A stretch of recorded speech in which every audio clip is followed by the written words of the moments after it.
Et on retrouve sur le plateau de M Provence à Shake Alexandre Durin. Alexandre Durin, c'est le fondateur et le développeur de SoBuzz.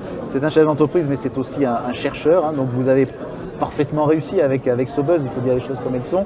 Aujourd'hui, quel est le développement de SoBuzz?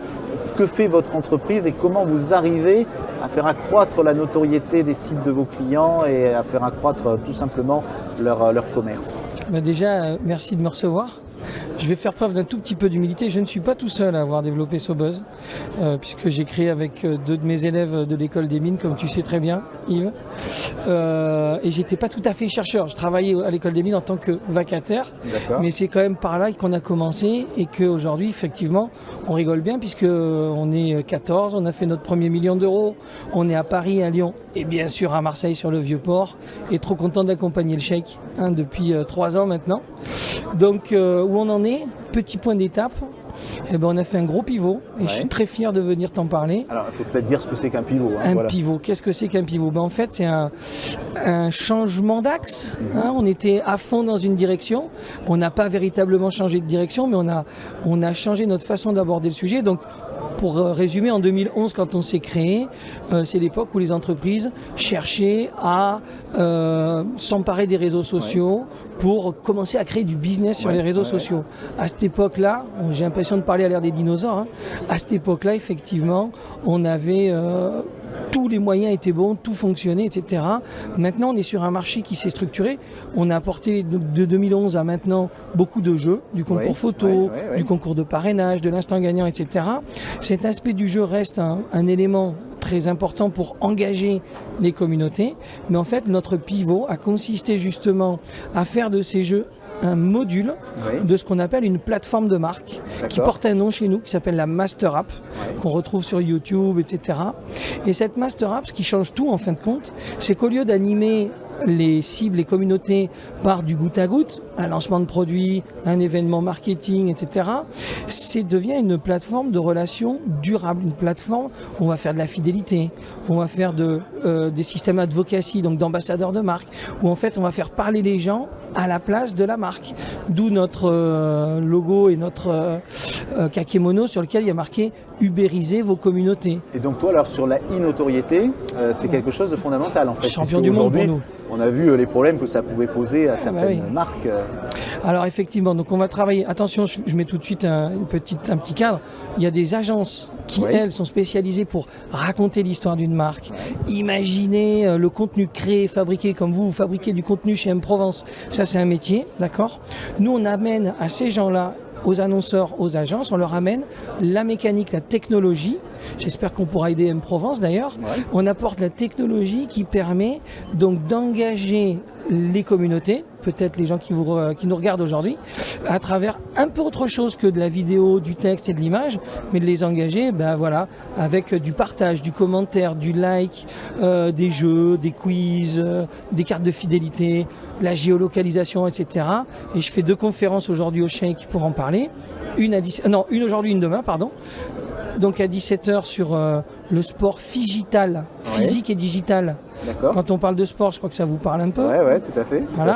Donc le sport figital, où on va essayer de voir le corollaire, ou comment une entreprise peut utiliser le sport pour générer du business, etc. Et demain matin, avec les commerçants et les présidents d'associations de commerce, pour lesquels on va parler de tout ce qui est possible de digitaliser pour augmenter leur business. C'est une question justement, Alexandre. Aujourd'hui, il n'y a pas d'opposition entre le commerçant traditionnel et le commerçant sur Internet. C'est pas tout ou rien. Ça, c'était avant.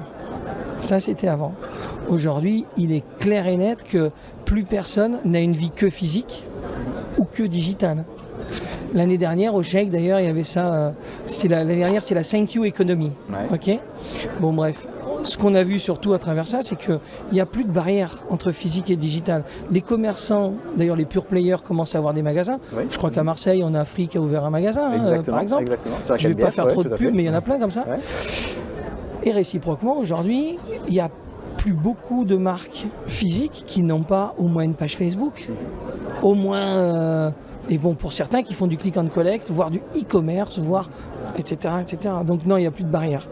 Et aujourd'hui, le portefeuille client de Sobuzz, il se porte toujours bien avec bien, je ne peux des pas tout vous marques, dire, mais il se porte bien. Sacrément réputées et des Toujours grandes aussi entreprises. bien. Je vais parler des gens historiques dont on peut parler. Donc Orange qui nous a renouvelé sa confiance, pour lesquels on a fait l'opération que vous avez peut-être vue sur la Tour Eiffel pendant l'UEFA, où les gens choisissaient leur pays, ensuite mettaient un petit message. Là, ils recevaient une image animée avec la Tour Eiffel qui prend la couleur du pays et le message qui passe sur le premier étage. Et qu'est-ce que faisait Orange le soir? Eux, ils éclairaient vraiment la Tour Eiffel avec le pays qui avait qui s'était le plus engagé. Donc ça, c'était notre belle OP de l'année dernière.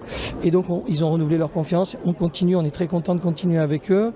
Avec Hyundai, pareil, on a une expérience qui continue. Avec Intersport, etc. Enfin, après, on a Crédit Agricole, toujours aussi. Il y a toujours tout un tas de gens et plus des nouveaux. Certains préfèrent rester un peu plus discrets. Mais non, on ne va pas se plaindre, ça va bien. Et donc Sobuzz toujours attaché à Marseille et à la région?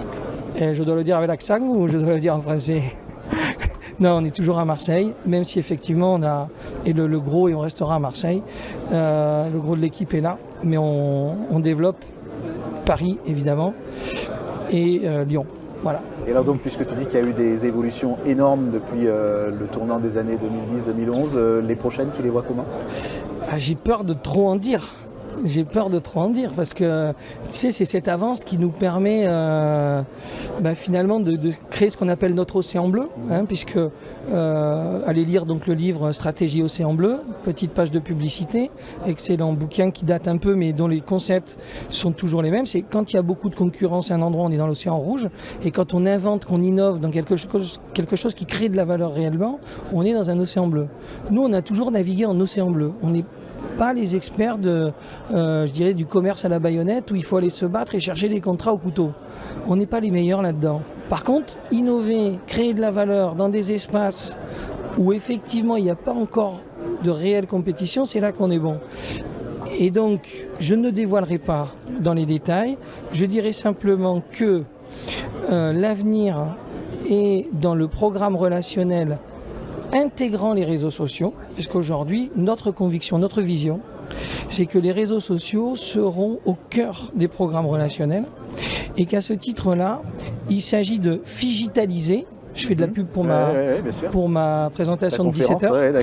Il faut figitaliser en fait cette relation avec une intégration forte des réseaux sociaux, donc, mais pas un réseau social. C'est les réseaux. Et c'est là qu'on approche ce que j'appellerais la relation affinitaire avec sa communauté, via Facebook pour les uns, via Twitter pour les autres. Snapchat, on ne pourra pas le faire, c'est fermé. Oui. Voilà. Instagram, ça s'ouvre doucement, mais et on arrivera à créer des canaux relationnels en intégrant la fidélité, en intégrant le e-commerce à l'intérieur, les bots. Aujourd'hui, on ne va pas le cacher, ça. Les bots, c'est un truc qu'on développe beaucoup. La géolocalisation. C'est quoi les bots? J'ai pas dit ce que c'était. Mais en fait, c'est des robots conversationnels à travers Facebook Messenger, à travers WhatsApp, à travers Twitter, qui permettent d'engager la conversation avec les gens en one-to-one. Merci Alexandre Durin de toutes ces précisions. Avec grand plaisir. Et on se retrouve très régulièrement sur M Provence. Avec plaisir. Merci.